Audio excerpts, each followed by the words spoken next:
Welcome to another edition of the It's Cavalier podcast. As always, it's your boy Mac. Joining me today is my friend and co-host Corey Walsh of Fear the Sword. Corey, my brother, how you been? I'm doing good, Mac. It's divisional round weekend. I mean, what more could you ask for, especially coming off a Cavs dub? I mean, come on. This is one of the best times of the year, no lie. A lot of good football going on. As you know, my Philadelphia Eagles, showed out the other day. It looks like the Cincinnati Bengals and the Buffalo Bills are in a dogfight right now themselves. So a lot of good football still left to be played. But man, I am not going to sugarcoat it here. The Cavs gave a pretty shitty effort against the Golden State Warriors. It was like clear as day that Cleveland thought they had that shit in their pocket before tip off. And that was probably because half the damn team was rolled out to begin with. Steph Curry, Klay Thompson, Draymond Green, and Andrew Wiggins were among the Warriors that sat. So as a fan, like you and myself, obviously, you could honestly be forgiven for thinking this one would be as close to a blowout as possible. But as a player, I mean, I don't give a fuck who is suited up opposite you. You absolutely cannot enter a game with that type of mentality of already having won the game. And that's what the Golden State game appeared to showcase. Even though there were NBA caliber players on the other side, the Cavs looked like they didn't respect their opponents at all. So, my friend, the Warriors drilled 23 of their 43 total triples attempted. That's good for 53%. Now, that alone wasn't the frustrating part, especially when considering that everybody knows that Golden State will always jack up a ton of threes. They're going to be among the league leaders in threes attempted damn near every season. I mean, they only rank number one in threes attempted this season and have consistently ranked within the top 5 over the past 3. So you would think, JB Bickerstaff and company will look at that scouting sheet, that scouting report and say, we got to defend the 3-point line. That wasn't the frustrating part. The frustrating part was how wide the fuck open, how many of those threes were. Like, dude, they're just, I don't know. Tell me if it's me. Maybe I'm overreacting to it, but there did not appear to be a deliberate effort there to close out and defend the 3-point line. It was way too lackadaisical. So with all of that being said, what can the Cavs do to improve that part of their defense? Where does it start? I mean, I feel like it all just stems from effort, like you were hinting at before. I feel like the worst thing a team could be in the NBA is comfortable. And I think the Cavs, with their start to the year, being what they kind of were at this beginning last year, but I think with Donovan Mitchell now on the team, there's like a sense of confidence that they didn't have before because they have proven players versus being unproven. And I think when you play a team that's resting as many players as the Warriors were, basically their starting 5 outside of Looney, then it's easy to see why the Cavs thought that they could just wake up, even without Donovan Mitchell, stroll in and just clean the clock of the Golden State Warriors. Never mind you that we haven't beat the Golden State Warriors in a long time. So you would think there would at least be that chip on the shoulder from some players, like the Kevin Loves, like telling the guys, like, hey, we've been getting our ass kicked by them for quite some time. It is now 9 straight, Corey. It is 9 straight losses to Golden State, dating back to the start of the second LeBron, the start of the second post-LeBron era. 0-9 against them after that loss. Yeah, I mean, the defense was pretty lax. I felt like the offense was pretty lax as well at times. I feel like there was no sense of urgency. In the first half, it was like a punch for punch. And then you would have expected JB to go into the half tearing the heads off of the players' effort, and they would respond like they did in this Milwaukee game. But instead, it was like they just all rolled over in the third quarter, and that's when Golden State pulled ahead to the point where there really was no return. I mean, we got within 10 a few times, but even so, like, it was one of those cases where, yeah, you finally brought the sense of urgency needed, but that should have been there from the opening tip. Should have been there from Jump Street. And, we often joke about this with AC on the air saying you just got to get it to 10. You just got to get it to 10. And it felt like they were on the way towards the end of that fourth quarter or midway through the fourth. And I thought, hey, maybe this is possible. But the night was just not going well in any instance. And a lot of that was on the Cavs. Like the lackadaisical defense on the 3-point line, the lack of closing out, the lack of rotations. You don't like seeing that type of defense out of frankly, a very talented team. Like the team has the pieces to be able to do this. We know that guys like Isaac Okoro and Lamar Stevens and Evan Mobley and Jared Allen are pretty notable defenders. They're pretty good. They hold up. And, we just got Dean back. We'll talk about him here in a little bit. But you had more than enough to compete, or dare I say, blow this Golden State Warriors B team out, and you didn't. Like, I think a lot of that just stems from walking into that game thinking you already won it. Like, it was just going to be a free pass. And we know Golden State, fresh off of that defeat at the hands of the Boston Celtics in overtime, I believe, that I think the Cavs felt that they would be gassed. They wouldn't have any energy. And, we could assume that that's why they sat so many of their players. And again, all of this is an assumption. Like, I cannot definitively say that Darius Garland and company went into that game thinking this is ours. I can't say that. But what I can say is that it appeared that they felt that it was already a win before the basketball even tipped off. And so that type of behavior is not going to sit well with most fans. It didn't with myself. And, like for me, most of the time I try and put a positive spin on like all losses, really all games in particular, but that went through me for a loop because I honestly thought that 8-game losing streak was going to end. And I tweeted out about it and looked like a complete dumbass after the game.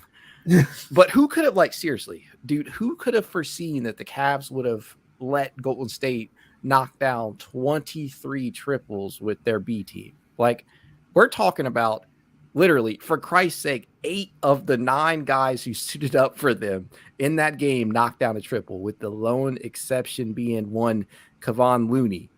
Who was the only starter? Get your shit together. Who was the only starter who didn't miss the game? And he actually pissed me off for an entirely different reason. Can you guess what that is? Because we were inept on the offensive or the glass whatsoever.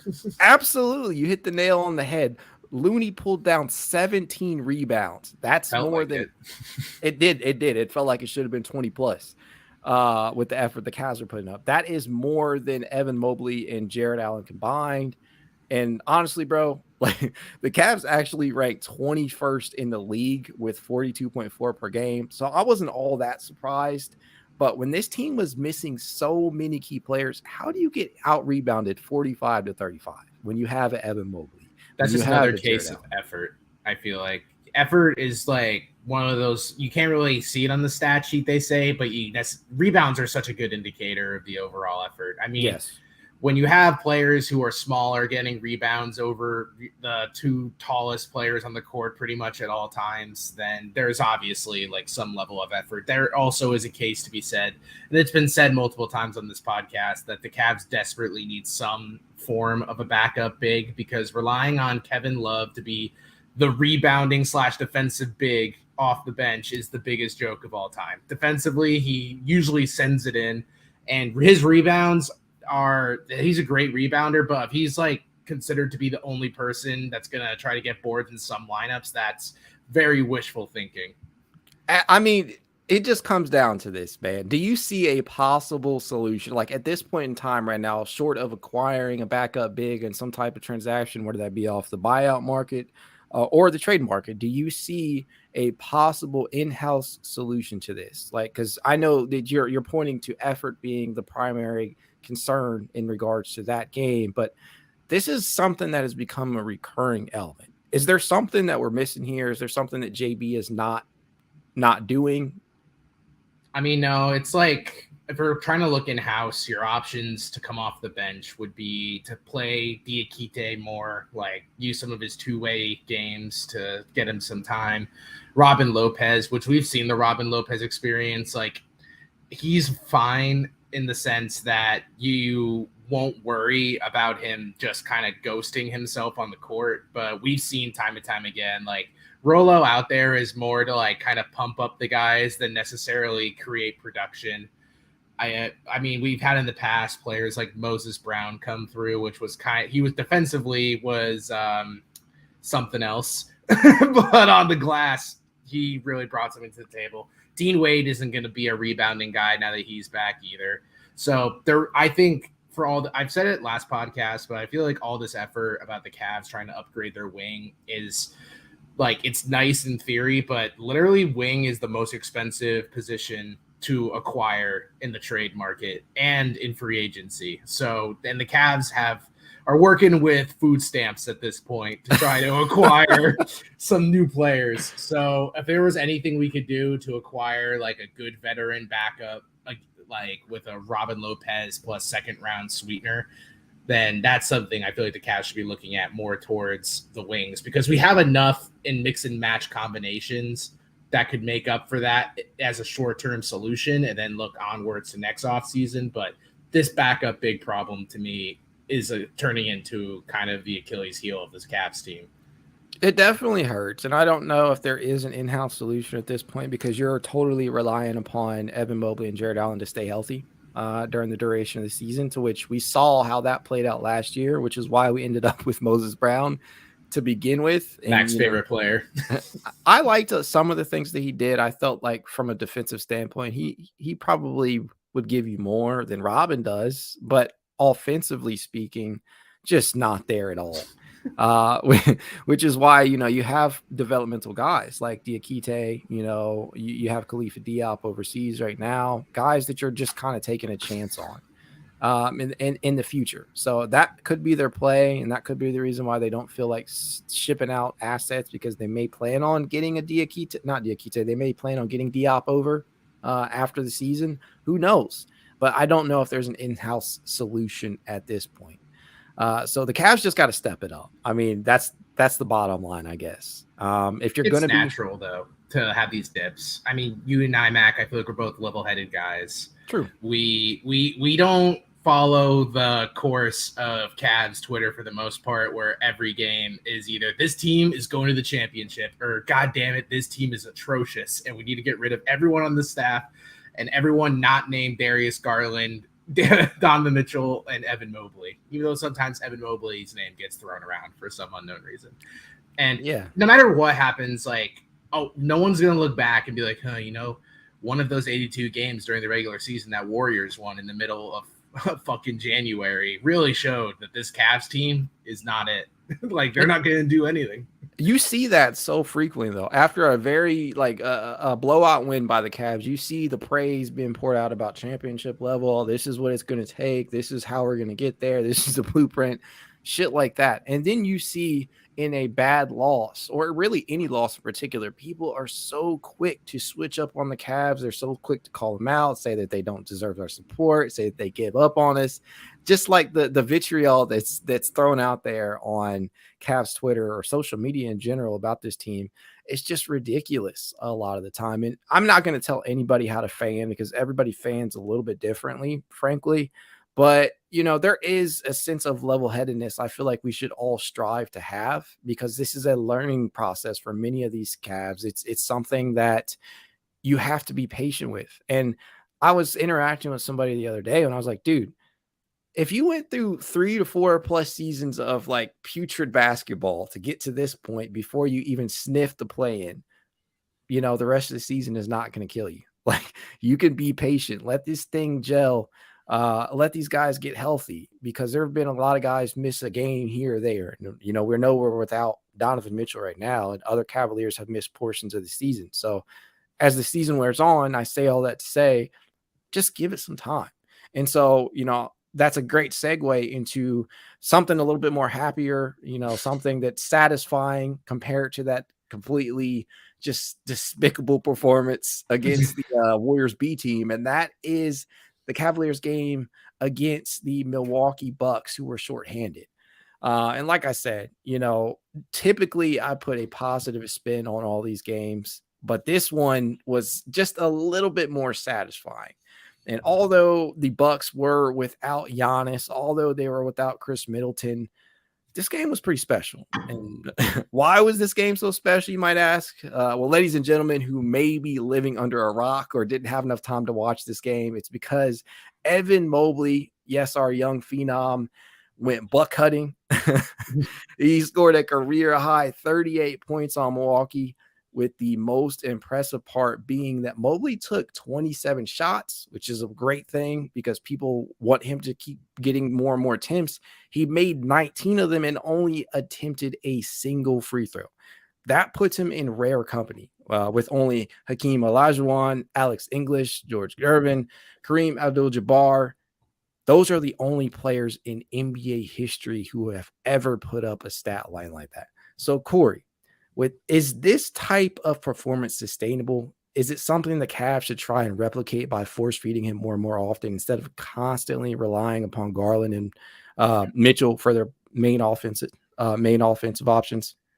I think, it's funny, for as often as I feel like Cavs Twitter roasts Brad Daugherty, I think he kind of put it best where he pointed out that there was no way that Bobby Portis or Brook Lopez were able to handle the mobility and versatility of Evan Mobley. And that's obviously no slight against Brook Lopez, who's one of the leading candidates for Defensive Player of the Year on a Bucks team that is somewhat similar to the Cavs, solely reliant on their defense to generate offense, it feels like at times.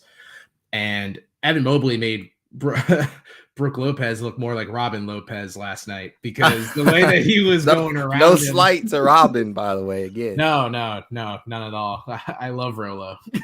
And yeah, I mean, Mobley, you could tell from the opening jump, he was hungry for buckets. It was unlike anything we really have seen from Evan Mobley. And I said this on Twitter, but I felt like the part that I thought was the most noticeable of his career night, besides the fact that he did it on no threes and no free throws made, was that he really played within himself. And it didn't feel like one of those high scoring games where it was solely due to the amount of attempts he had. It was just pure efficiency, knowing exactly where to strike. He was doing his little mid-range jumpers. He was doing some hooks. He was getting good feeds from Darius. I mean, that was like the quintessential Evan Mobley. This is where his game is right now, and he is mastering it. And that was really important for this Cavs team because we have a lot of players on this team that can score a lot of points, but they need a lot of attempts to get there. And the fact that Mobley didn't have to do that just shows like how exceptional of a player he can be. Absolutely. I think exceptional is the best word to describe last night's performance. Mobley, again, 27 shot attempts, hit 19 of them, so incredibly efficient.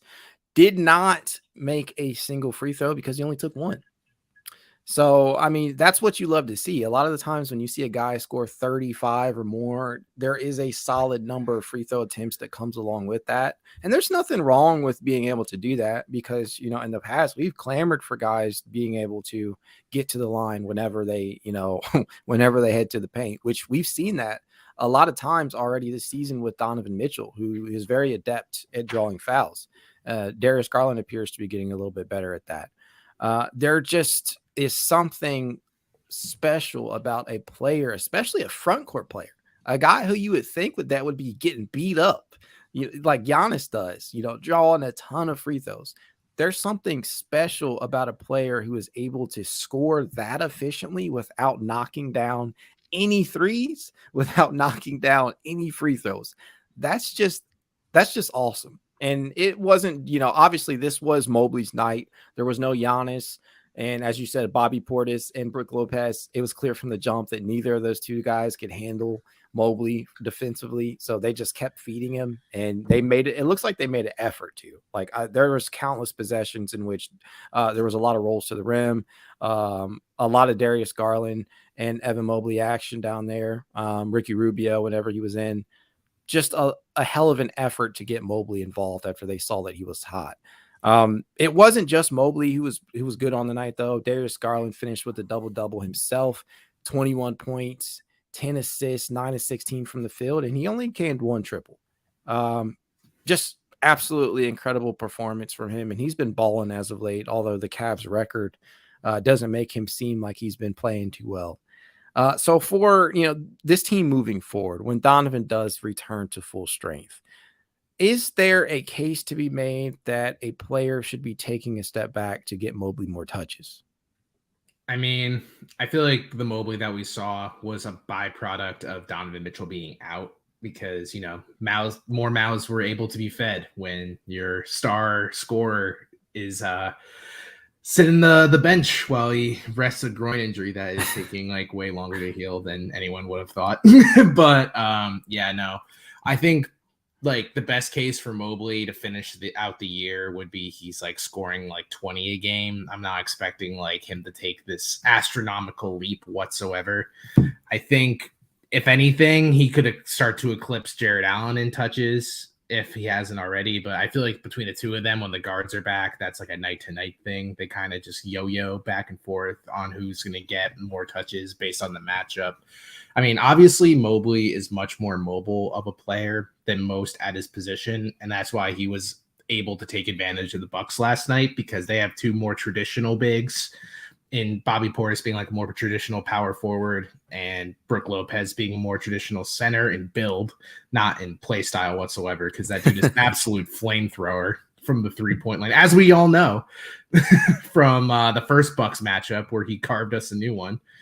And I mean, I would love to see an Evan Mobley ascension, but at the same time, if Donovan and Darius are healthy, I don't necessarily think that's the make or break for this team. I just think if he has the mindset of being as aggressive as he was before, that opens up a lot. It doesn't necessarily need to translate to points. It's like the Isaac Okoro theory, where it's like, Isaac, if you're like at all a threat offensively and you have some gravity to you, you open up so much more for this offense than just being a player that the team knows that you're just going to be connective tissue.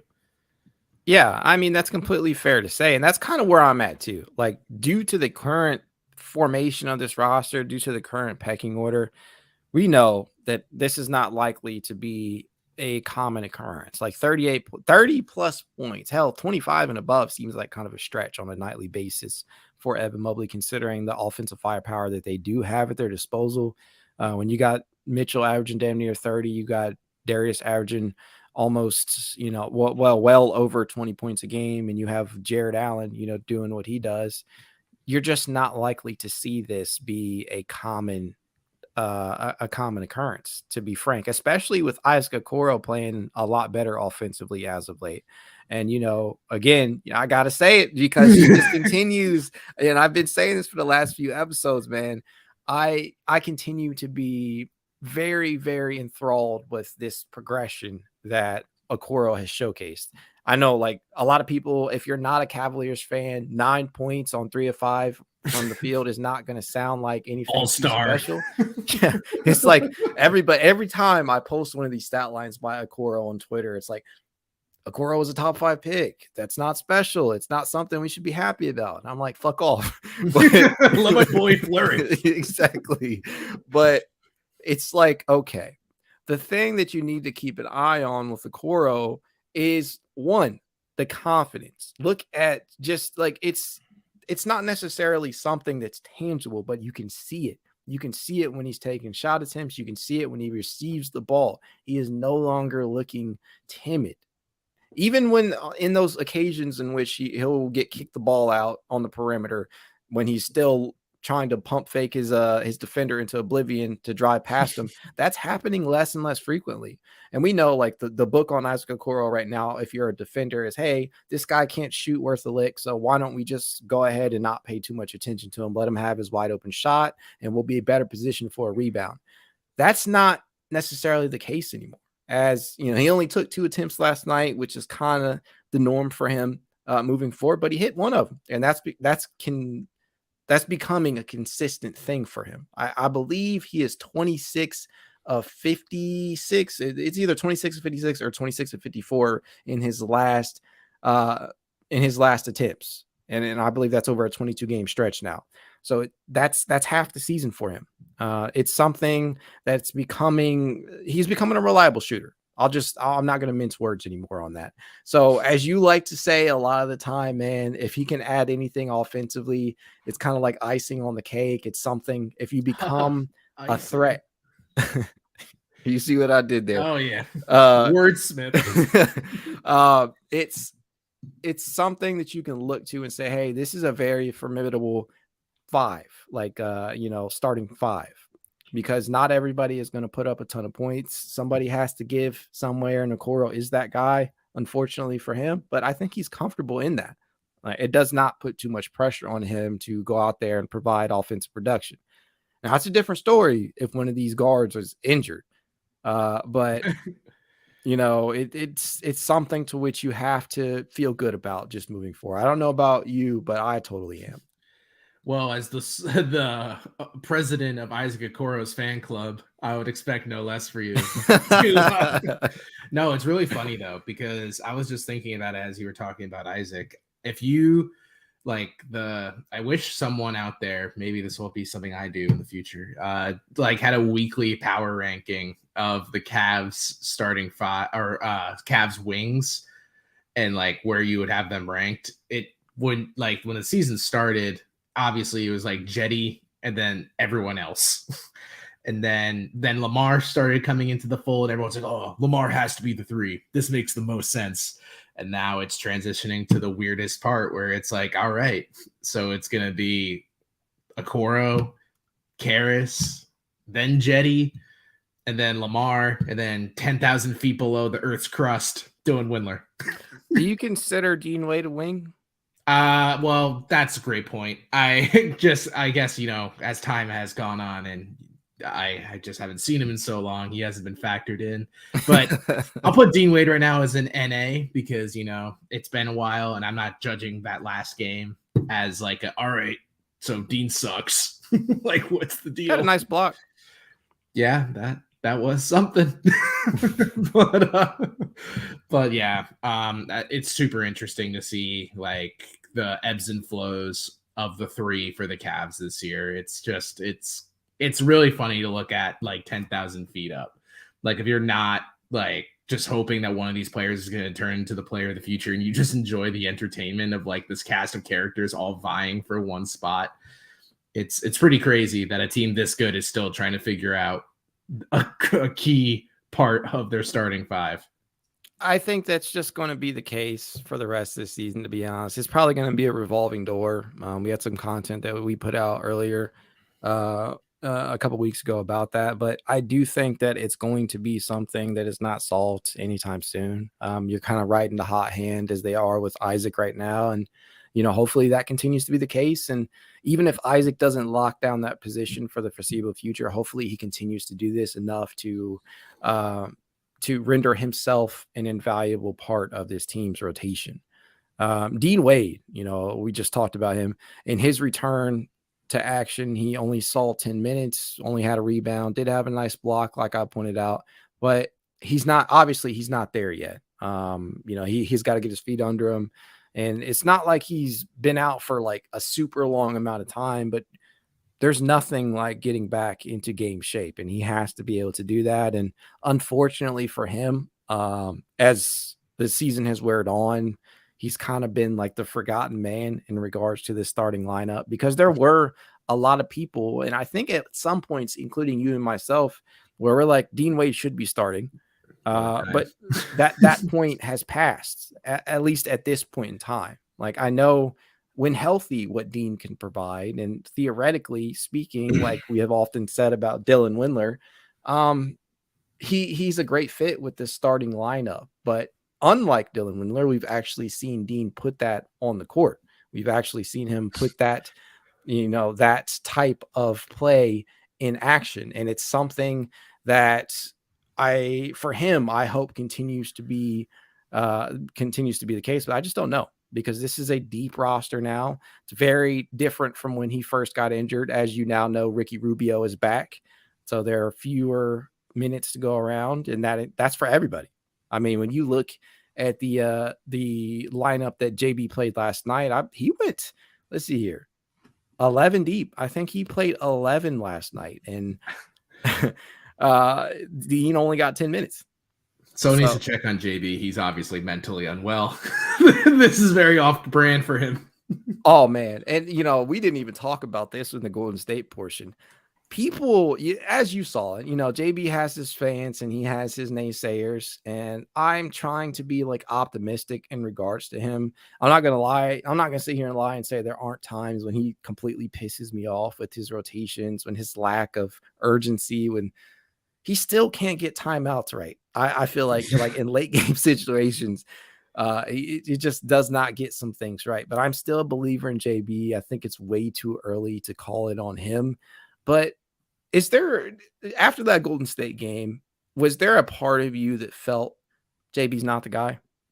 No, I feel like that's just like, yes, it's like a coach's job to like get his team prepared for situations. I doubt JB walked into team meetings and was like, guys, I'm going to be real with you. This Golden State team, they're a bunch of scrubs. We can wake up and roll them over. Yeah, I feel like it's like it comes down to the players too. Like a coach can scream at you all you want, but like if you aren't like open to receiving a message, then if you think in your head like, yeah, whatever, coach, like it's the Santa Clara Warriors we're playing right now. Like this is gonna be fine. I think there was definitely a lot of that. I think this team respects JB more than anything. You can tell that it's not a case of like he's lost the room. I think actually getting rid of JB would like ruin a lot of relationships on that team, because if there's anything this team does have, it's culture and the vibes. That's what the thing was. The vibes are immaculate. How many times did we hear that? I mean, look at like teams like the Hawks that they can't stand their coach and they're waiting with bated breath for him to be let go, even though it was only like 2 seasons ago that they were in the Eastern Conference Finals. I mean, it was kind of a fluke, but they were in the Eastern Conference Finals. And it's like JB isn't an offensive coach. We all know that. That's why we bring in offensive assistants, and the defense is his bread and butter as a coach. And what is the Cavs' main strength? Their defense, and it's usually very solid. And sorry, the Golden State Warriors. They're still top 10 in both offensive and defensive rating, by the way. Yeah, I mean, if you could have taken that 3-point percentage, applied it to anyone else, and like then no one was going to beat that. It was just it's unfair to think that a Cavs team was going to respond to a Golden State team going nuclear with like only 2 of their players shooting below 50% from 3. It was obviously for me a fluke. It's not like, to me, I don't think that's going to be the norm for Golden State moving forward. Like I said, they take the most threes in the league. They're probably going to make most threes in the league by virtue of that, or somewhere up there in the top 5. But speaking to the point about JB, like we know he's a relationships guy. He's very got whatever JB has said, he's got them to buy in. Now from a coaching perspective, from assignments to being able to change things on the fly, to being able to call plays out of timeouts, things, just a lot of gripes that I've heard from Cavs fans. Some of it is warranted, but at times I feel like we just get way too into this. Oh, well, we need to fire him. Shit's not happening right now. I feel like we get into that mentality way too often because there is no Ty Lue on the bench. There's no guy coming to save the day. You don't want Luke Walton running the show. We saw how that ended in Sacramento, although he did have that really good stretch with the Warriors, but that was with the Warriors, LA was cool. Yeah. So it's not necessarily something you want to do, especially mid-season. Now, if to begin the season, I do recall us having this conversation in regards to like, is this a make or break season for JB? And I do believe that, to a certain extent. I feel like if this team goes and flames out in the postseason, or if they miss it entirely, they go to the play-in again, I do think you're going to start questioning. And not just us, I feel like the organization itself is going to question whether or not JB is the guy. But if the team goes into the playoffs, wins a series, and then, goes out in 5 or 6 in the next, I would consider that to be enough to keep JB around. Like, considering that the Cavs entered this season with the mindset that this was not title or bust. But that's just me. So before we close out of here, just want to get you on record again. Do you think, like, is this season still make or break for JB? I mean, like you said, like if worst case scenario happens and the Cavs like fall into the play-in game, then yeah, I would say so. But if this team remains like top 5 in the East, I think it's warranted to have another go around. Yeah, I think that's fair considering everything. Like you built this up with him. You got to at least give him longer than just this season to showcase that. I think that you have to be aware of the fact that he is very much a player's coach, and you're gonna, like you said, upset a lot of players. I think if you get rid of him at a certain point in the season. So I think we just need to cool it with that at this point. But we all know that that is not this fan base's best attribute is letting things go so quickly. I think if you're a Cavs fan, just like if I could prescribe you something, I would just tell you take a Xanax after a game and relax because you guys are fucking ridiculous. If I have to go through one more Cavs loss with like everyone under the under the sun going like this team is over, this season is over. It's like I'm sorry, Cavs fans. Your football team was dog shit this year. If you want to just move on to another team and just get upset over it again, go for it. I don't know. It's a mentality. And like I said, I'm not gonna sit here and tell anybody how to fan. I will say though, I will. We just have to like cool it. We just gotta calm down a little bit, be a little bit more patient. This is still a learning process for many of these Cavs. This core is still very young. And there are still questions to be answered, you know, like the Karis LeVert contractual situation, like what you're going to do with Kevin Love, yada, yada. There are a lot of different things to still figure out, but this is early enough in the season and still early on in the portions of these players' careers that you still have a wide open championship window if things fall out correctly. And so we don't need to rush things even more than we already have. The Donovan Mitchell trade already expedited the process, but it is still a work in progress. This is not title or bust just yet. And with that said, like we always tell you guys, if you'd like to reach out to us, you can at itscavalier_pod on Twitter, TikTok, Instagram, YouTube, and more. If you'd like to be added to the exclusive It's Cavalier Discord chat, you know what to do. Leave a rating, leave a review, send a screenshot of said review to itscavalier53@gmail.com, and we'll send you an invite. That said, go Cavs. Go Cavs.